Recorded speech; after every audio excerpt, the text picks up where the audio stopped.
विश्रामपछि पुनः स्वागत छ। यति बेला तपाईं डेप्थ न्यूज हेर्दै हुनुहुन्छ र आजको कार्यक्रममा हामीले चीनको कुनमिङ शहरमा सञ्चालित दोस्रो चीन दक्षिण एसिया एक्सपो तथा नवौं चीन दक्षिण एसिया व्यावसायिक फोरमका विषयमा केन्द्रित रहेका छौं।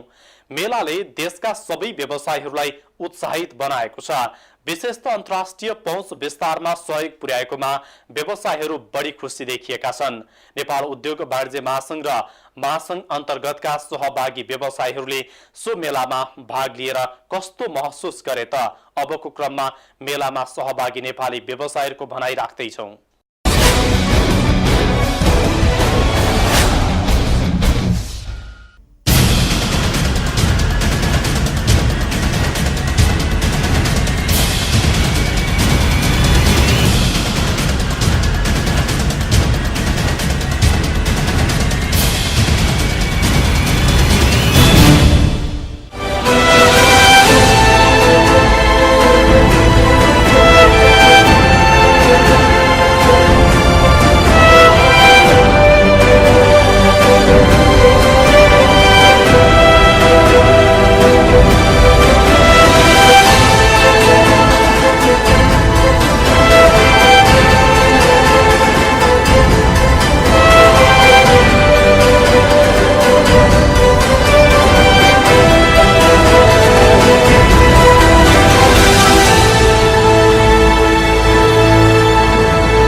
नेपालको पहुँच बढाउँछ।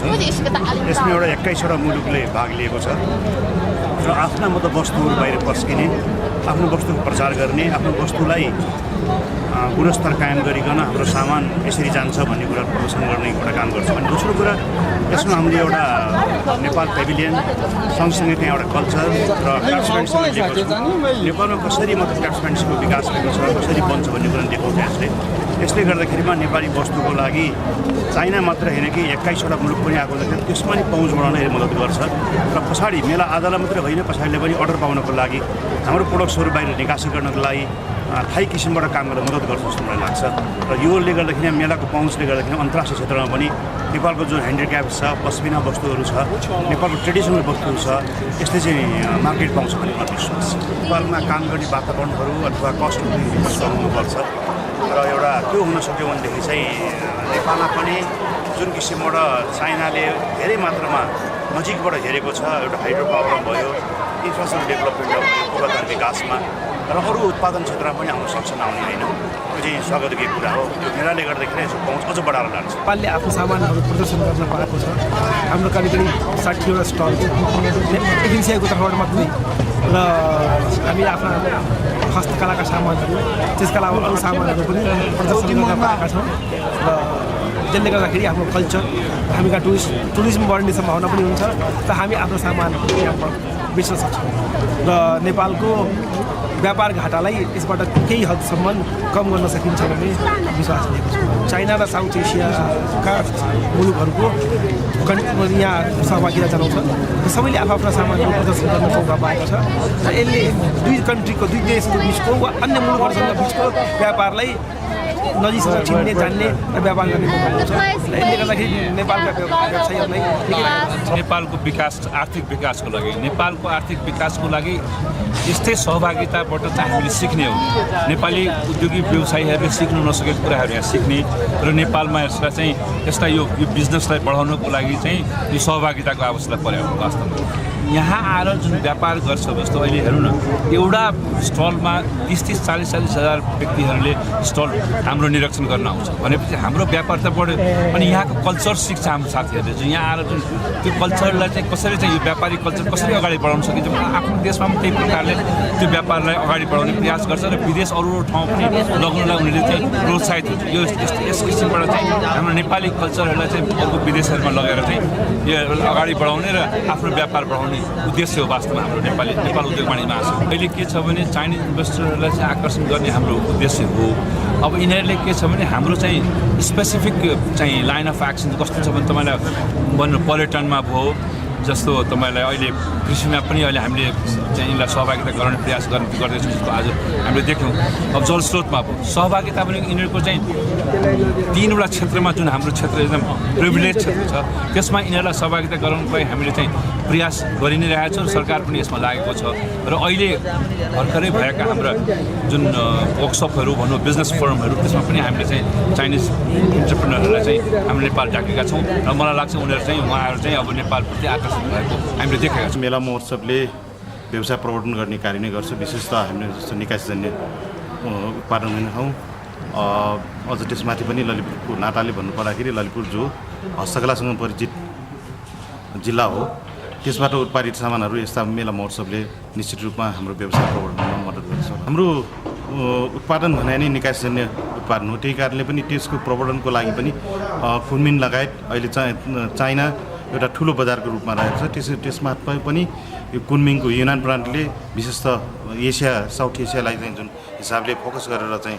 व्यवसाय प्रवर्धनको लागि चाहिँ उहाँहरूले भूमिका खेल्नु भएको छ त्यस हिसाबले पनि यो कुनमिङ मेला अत्यन्त महत्त्वपूर्ण लाग्छ। हाम्रो चाहिँ उत्पादन क्षमता कमी छ त्यो भन्दैमा पनि जो उत्पादन हाम्रो चाहिँ उत्पादन क्षमतामा वृद्धि गरेर म्याक्सिमम उत्पादन गरेर चाहिँ हाम्रो चाहिँ निकासी गर्नुपर्ने अहिलेको आवश्यकता पनि छ।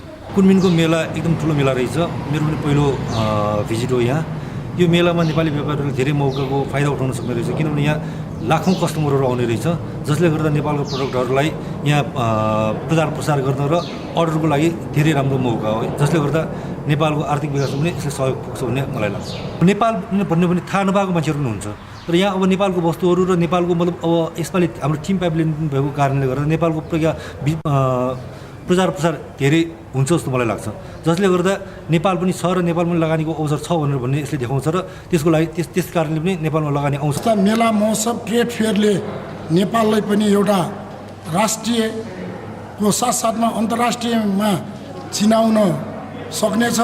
एफएनसिसिआईले पनि यस्ता महोत्सवहरू चाहिँ सञ्चालन गर्न जरुरी छ किन यो भोलि हाम्रो नेपालमा उत्पादन भएका स्थानीय उत्पादनले एउटा अन्तर्राष्ट्रिय बजार पाउने र जस्तै नेपालबाट अहिले ह्यान्डक्राफ्ट भयो अनि सिकर्मीका सामानहरू भयो भक्तपुर पाटनबाट उत्पादन भएका स्थानीय उत्पादनहरू पनि यो कुनमिङ सहर चाइनामा चाहिँ आएको छ र नेपालको रुद्राक्षले पनि एउटा ठुलो चाहिँ मार्केट लिएको रहेछ र यो सब कुराहरू हामीले चाहिँ जान्न पायौँ र हामी पनि भोलिका दिनमा एफएनसिआईको आयोजनामा यस्ता महोत्सव गर्न सक्यौँ भने देशले एउटा स्थानीय उत्पादन देशमा उत्पादन भएका स्थानीय उत्पादनले अन्तर्राष्ट्रिय क्षेत्रमा पनि पहिचान पाउने र एउटा बजार पाउने चाहिँ विश्वास हामीले लिएका छौँ र हामीहरू यहाँको चाहिँ सानातिना चाहिँ कुटीर उद्योगबाट उत्पादन हुने र छोटो लगानीमा छोटो चाहिँ आर्थिक पेडमा आर्थिक लगानीमा एउटा सानो चाहिँ हामी उद्योगहरू पनि सञ्चालन गर्ने चाहिँ हामी यो चाइनाको कुनमिङ ट्रेड फेयरमा हामीले पायौँ। नेपालमा उत्पादन भएको चिजहरू चिनको बजारसम्म ल्याउनको लागि कम्तीमा पनि 80 जति स्टलहरू सबै सहभागी भएको थियो र नेपालको एउटा चाहिँ कल्चर प्रोग्राम पनि यहाँ प्रस्तुत भएको थियो र हामी यहाँ चिनमा आइसकेपछि र यो कुनमिङ सहरमा जुन 9 बिजनेस फोरममा आइसकेपछि हामी नेपालीहरूले पनि गरेदेखि के हुँदैन रहेछ र चिनको दाँजोमा हामी जानुको लागि उहाँहरूले गरेको परिश्रम त्याग र त्यो बिजनेस फोरममा देखाएको चाहिँ अग्रसरता हामी नेपालीहरूलाई पनि के काम गर्ने जोस चाँगो बढेको अनुभव भएको छ। नेपालको चिनसँगको व्यापारलाई कसरी अगाडि बढाउनु पर्छ र यहाँ चिनबाट हामी नेपालमा गर्न सक्ने हाम्रो खुट्टीले गर्न सक्ने सानातिना उद्योगहरू पनि मझौला उद्योगहरू पनि हामी गर्नुपर्छ भन्ने हामीमा सोच आएको छ। यहाँ चाहिँ आएर हामीलाई धेरै चाहिँ लाभ भयो। हामीले चाहिँ यहाँको चाइनाको सानोदेखि ठुलोका व्यापार र चाहिँ उद्योगको सामानहरू अनि हामीले यहाँबाट कसरी चाहिँ हाम्रो सामान चाहिँ यताबाट इम्पोर्ट गर्न सक्छौँ एक्सपोर्ट गर्न सक्छौँ त्यसबारे जानकारी लिए अनि चाहिँ हामीले यसबाट सामानहरू कसरी चाहिँ यहाँको सामान उतातिर कसरी चाहिँ सप्लाई गर्न सक्छ त्यो बारे जानकारी लिए। यसमा फाइदा हुन्छ। नेपालमा चाहिँ नेपालको अहिले यति राम्रो चाहिँ त्यो छ स्टलहरू। नेपालको स्टलमा सबै चाहिँ चाइनिजहरू अरू सबै झुमिरहेको छ, व्यापार राम्रै छ, स्टलहरूको व्यापार एकदम बढिरहेछ। यसबाट सालसाल यसरी भएमा चाहिँ नेपालको चाहिँ धेरै लाभ हुन्छ।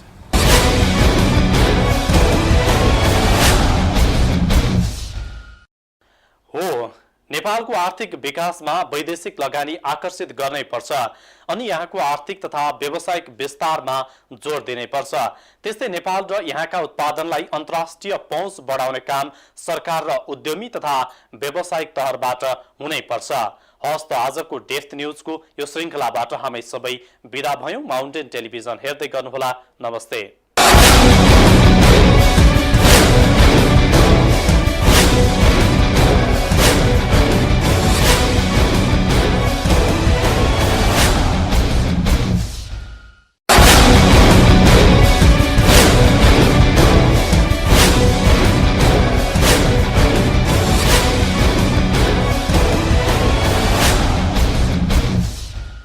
नमस्कार, डेप्थ न्यूजमा तपाईलाई स्वागत छ। म तेज प्रसाद वाग्ले।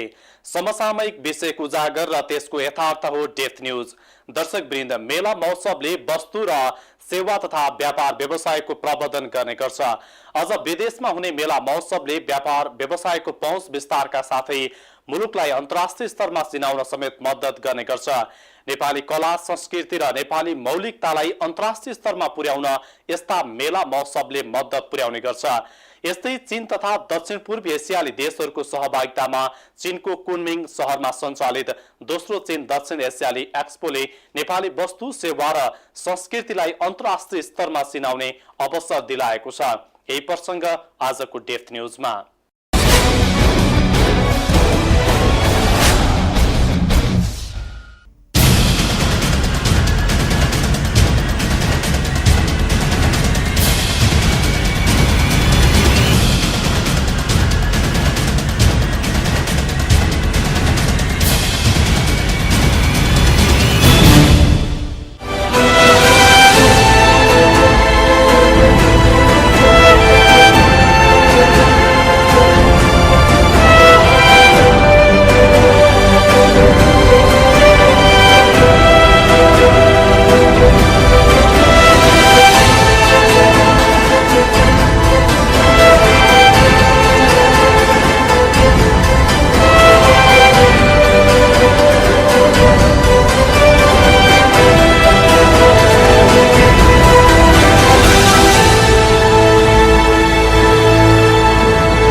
चीनले दक्षिण एसियाली मुलुकहरूसँग साझेदारी बढाउन औद्योगिक सहर कुनमिङलाई मुख्य केन्द्रका रूपमा विकसित गर्ने औपचारिक प्रयासलाई दोस्रो पटक निरन्तरता दिएको छ। चीन तथा दक्षिण एसियाली विभिन्न मुलुकका राजनीतिक, बौद्धिक र व्यापारिक प्रतिनिधिमण्डललाई दोस्रो चाइना साउथ एसिया एक्सपो मार्फत चीनले उक्त प्रयासलाई निरन्तरता दिएको हो। चीनले आफ्नो छरछिमेकमा सौहार्दता, सुरक्षा र साझेदारी चाहेको पनि उल्लेख गरेको छ। चाइना साउथ एसिया एक्सपोले यी देशहरूबीचको साझेदारी र सहयोगको नयाँ अध्याय अगाडि बढिरहेको ओस्को बुझाइ छ। म्यानमारसँग सीमा जोडिएको युनान प्रान्तको राजधानी कुनमिङलाई चीनले दक्षिण एसिया र दक्षिण पूर्वी एसियाली मुलुकहरूको प्रवेशद्वार बनाउन चाहेको छ र यी मुलुकहरूको चासो पनि रहेको छ। पर्यटन, जलविद्युत, रेल तथा सडक मार्गले सबै देशहरूलाई जोडेर द्रुत आर्थिक गतिविधि अगाडि बढाउनु पर्नेछ। यसपालि कुनमिङमा सञ्चालित दोस्रो चाइना साउथ एसिया एक्सपोको थिम कन्ट्री नेपाल रह्यो। कारण मेलामा चीनले नेपाललाई उच्च महत्त्व दिएको प्रष्ट पारेको थियो। एक्सपोको उद्घाटन समारोहमा प्रधानमन्त्री सुशील कोइरालाले नेपालमा लगानीको वातावरण बन्दै गएको भन्दै अन्तर्राष्ट्रिय लगानीकर्ताहरूलाई लगानीको लागि आह्वान गरे। उनले अन्तर्राष्ट्रिय लगानीकर्ताहरूलाई नेपालको जलविद्युत, पर्यटन क्षेत्रमा लगानी बढाउन आह्वान पनि गरे। प्रधानमन्त्री कोइरालाले नेपाल संविधान निर्माण मार्फत राजनीतिक स्थायित्वतर्फ उन्मुख भएकोले लगानीको सुनिश्चितता हुने विश्वास व्यक्त गरेका थिए। Qatar export business to Nepal. Synergy will be created with increasing support in building productive capacity and developing critical trade infrastructure, including cross-border road, rail, river, and transportation network. China has become the second largest source of foreign investment for us. Nepal is a virgin land where economic opportunities are immense. We invite the Chinese investor to invest in productive sector in Nepal, including hydropower development, infrastructure development, tourism, agriculture, and information technology. We maintain strong adherence to democratic governance, rule of law, and market economy, and are committed to further improving investment climate in Nepal. We assure all potential investors of policy, legal, and institutional support and encouragement from the government of Nepal. मेला उद्घाटनको अवसरमा वाणिज्य तथा आपूर्ति मन्त्री सुनिल थापाले मेला नेपालको आर्थिक विकासको अभियानका लागि ठूलो अवसर भएको बताए। उनले नेपालको विकासमा चीनको भूमिका महत्त्वपूर्ण रहेको भनाइ पनि राखे। Providing an opportunity for Nepal to be prestigiously represented as country of honor in the exposition and for setting up a wonderful summit showcasing trade connectivity within South Asia. मेलामा चिनिया पक्षले पनि साझा विकास अवधारणालाई प्रवर्धन गरेर अगाडि बढ्ने भनाइराखेको थियो। चीन एकदमै छोटो समयमा विश्वको दोस्रो ठूलो अर्थतन्त्र बन्यो। चीनको यो कदमबाट दक्षिण एसियाले फाइदा उठाउन सक्नुपर्ने विभिन्न देशका राष्ट्र प्रमुखहरूको भनाइरहेको थियो। चीनले सडक, रेल र समुद्री तीनै मार्गबाट दक्षिणतिर जोडिने भनाइराखेको थियो। सबै कारण मेलाका माध्यमबाट नेपालले लगानी तथा व्यापार विस्तारका नयाँ रूप तथा नयाँ प्रविधि भित्राउन सहयोग मिल्ने आशा गरिएको छ। मेलामा नेपालका तर्फबाट 5 दर्जन बढी स्थलहरू राखिए। जेठ 28 गतेसम्म सञ्चालनमा आउने मेला द्विपक्षीय तथा बहुपक्षीय लगानी विस्तार र व्यापार बढाउनका लागि सहयोगी बन्ने जानकारहरूको बुझाइ छ।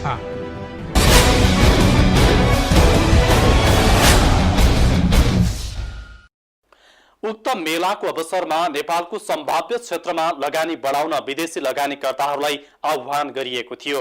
यसले सम्भाव्य क्षेत्रमा लगानी बढ्ने र नेपालको चुलिदो व्यापार घाटा कम गराउन पनि मद्दत मिल्ने आशा गरिएको छ। थप चर्चा अबको यो रिपोर्टमा।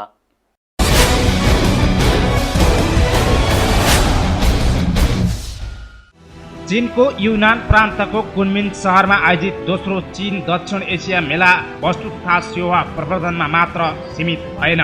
सोही अवसरमा 9औं चीन दक्षिण एसिया व्यावसायिक फोरम पनि भयो। चीन तथा सार्क क्षेत्रका सरकार प्रमुख तथा सबै देशका उद्योगी व्यवसायको छाता संगठनहरू सहभागी भए।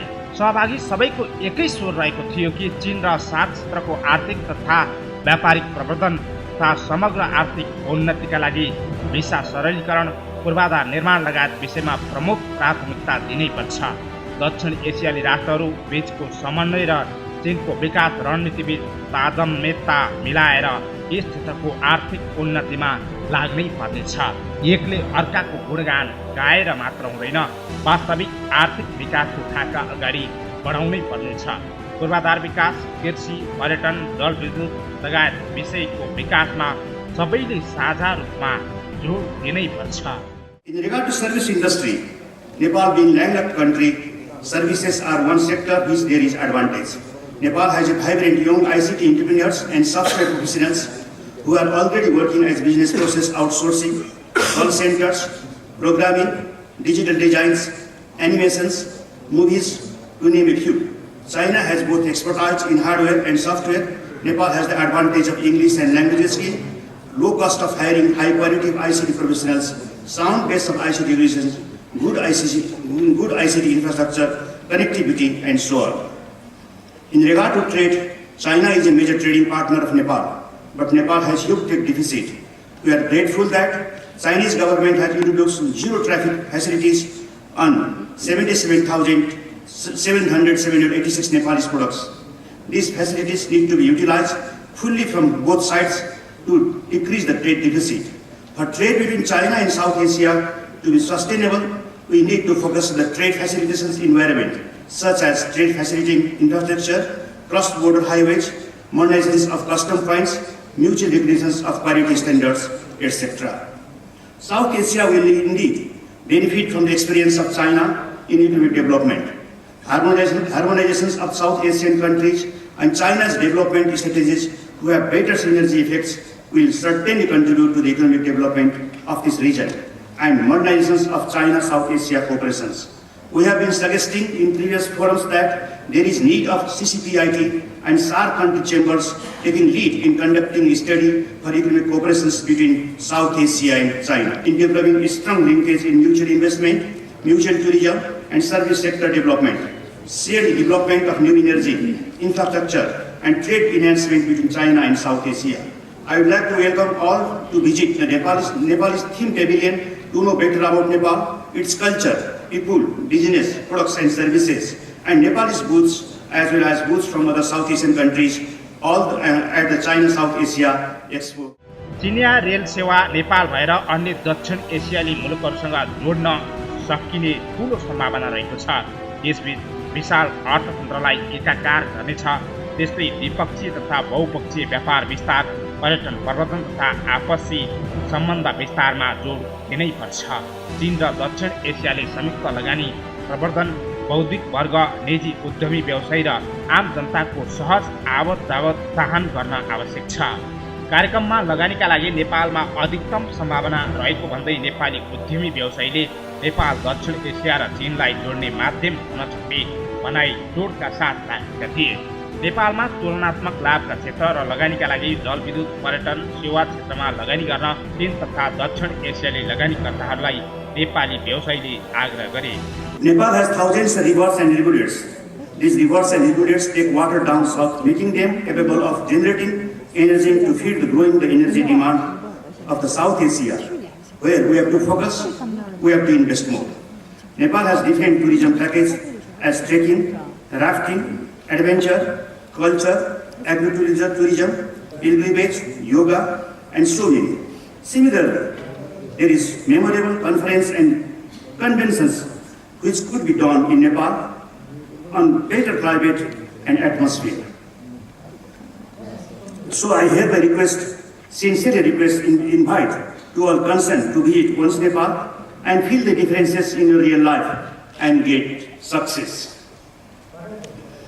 For the growth of tourism exchange between South Asia and China, Buddhist religious circuit is a concept that can be implemented immediately between China and South Asia.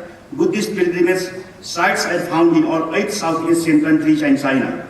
These are the most important Buddhist pilgrimage sites of the world. There is a huge scope of the development of tourism around the concept of Buddhist cultural tourism for the benefit of South Asia and China. चीनले छोटो समयको दरमियानमा विश्वलाई नै चकित पार्ने गरी गरेको आर्थिक प्रगति र मजबुत हुँदै गएको दक्षिण एसियाली अर्थतन्त्रबीचको सहकारी यस क्षेत्रको जनताको आर्थिक जीवनस्तर सुधारमा कोर्से ढुङ्गा साबित हुने अधिकांश व्यवसायीको भनाइरहेको थियो। आउँदा दिनमा चीन र दक्षिण एसिया बीचको आर्थिक सम्बन्ध विश्वका लागि प्रेरणादायी हुने सबैको जोड रहेको थियो। यस क्षेत्रमा लगानीका पर्याप्त सम्भावना रहेको छ। चीनले उत्पादनमूलक क्षेत्रमा हासिल गरेको प्रगति तथा विज्ञता दक्षिण एसियाली राष्ट्रहरूका उद्योग धन्दाको विस्तार तथा प्रतिस्पर्धा क्षमता विकासमा सहयोगी हुनेछ। सो अवसरमा नेपाली व्यवसायीले नेपाल, चीन सहित दक्षिण एसियाका अन्य देशहरूमा समेत बौद्ध मार्गीहरू भएकाले दक्षिण एसिया र चीनबीच पर्यटन प्रवर्धनका लागि बौद्ध धर्मावलम्बीहरूको बुद्धिस्ट रिलिजियस सर्किट अवधारणा शीघ्र कार्यान्वयन गर्न सकिने धारणा राखेका थिए। हाल नेपालका करिब 7,786 उत्पादनहरूको चीन प्रवेशमा चीन सरकारले शून्य भन्सार महसुल सुविधा उपलब्ध गराएको छ। तर पनि नेपालको चीनसँगको व्यापार घाटा उच्च रहेको छ। यो व्यापार घाटा घटाउन चीनको लगानी नेपालमा आउनुपर्ने कतिपयको भनाइ छ। त्यस्तै चीन र दक्षिण एसिया बीचको व्यापार दिगो हुनुपर्नेछ। यहाँको व्यापार सहजीकरणका लागि वातावरण निर्माण, पूर्वाधार विकास, भन्सार बिन्दुहरूको आधुनिकीकरण गुणस्तर सुधार आदिमा ध्यान दिन सके मात्र यी र यस्ता मेला र फोरमहरू उपयोगी हुनेछ। दोस्रो चाइना साउथ एसिया एक्सपोमा नेपालले आफ्नो उपस्थिति जनाएको छ। यसले पक्कै पनि नेपालको व्यापार व्यवसायको विस्तार लगानी बढाउनका लागि यहाँका लगानीकर्तालाई आकर्षित गर्न मद्दत गर्ने आशा गर्न सकिन्छ। Harisharan देउपाने, Kunming, China.